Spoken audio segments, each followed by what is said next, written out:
নাসরিন তারান্নূর লিখেছেন, মা মারা গেলে কতদিন শোক পালন করতে হয়? অনেক দিন হলো কিন্তু ভুলতেই পারছি না।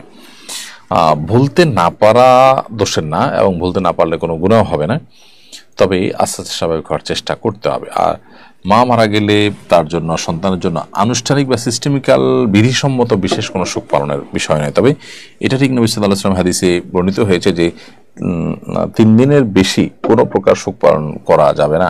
তো এটা অবশ্য মা বাবা বা অন্য সবার জন্য প্রযোজ্য, যে শোক পালন বলতে যা বোঝায় সেটা 3 দিন পর্যন্ত হবে, এর বেশি যেন না হয়।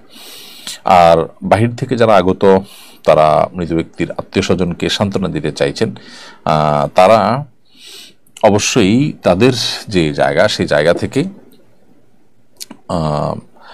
আত্মীয় স্বজনের খোঁজ খবর রাখবেন এবং 3 দিন পর্যন্ত তাদের মেহমানদারি করবেন, পারলে আরও বেশি সময় তাদেরকে মেহমানদারি করবেন। তাহলে খোলাসা কথা হলো, বাবা হোক মা হোক, মারা যাওয়ার পর আপনি ভুলতে পারছেন না, এটা মানুষের হতেই পারে, এটা দোষের না, এটা কোনো গুনাহ হবে না। কিন্তু শোক পালন বলতে যা বোঝা হয়, এরকম সিস্টেমিক্যাল কোনো শোক পালন ছেলের উপরে বর্তায় না। স্বামী মারা গেলে স্ত্রীর জন্য 4 মাস 10 দিন শোক পালন করতে হয়, সেটি বিবাহ না করে স্বামীর সংসারে বা স্বামীর ঘরে নিজেকে 4 মাস 10 দিন অবস্থান করিয়ে মূলত শোক পালন করতে হয়।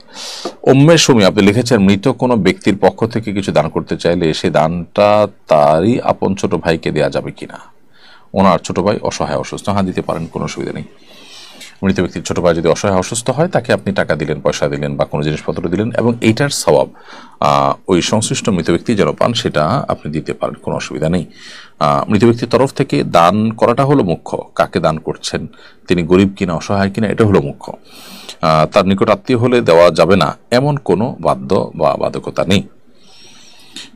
এরপরে সাবরিন ইসলাম লিখেছেন, স্বামী পরকীয়া আসক্ত হলে করণীয় কি? এর কারণে সন্তানের কোনো সমস্যা হবে কিনা? স্বামী যদি পরকীয়া আসক্ত হয়, তাহলে সেক্ষেত্রে স্বামীর গুনাহ হবে, এবং সন্তানদের এখানে কোনো ক্ষতি বা গুনাহ হবে না, কারণ সন্তানদের আসলে এখানে কোনো ভূমিকা নেই, এবং তারা এখানে কোন প্রকার অপরাধে যে লিপ্ত আছেন তা কিন্তু না। সেই জায়গা থেকে তাদের উপরে কোনো ক্ষতি বর্তাবে না।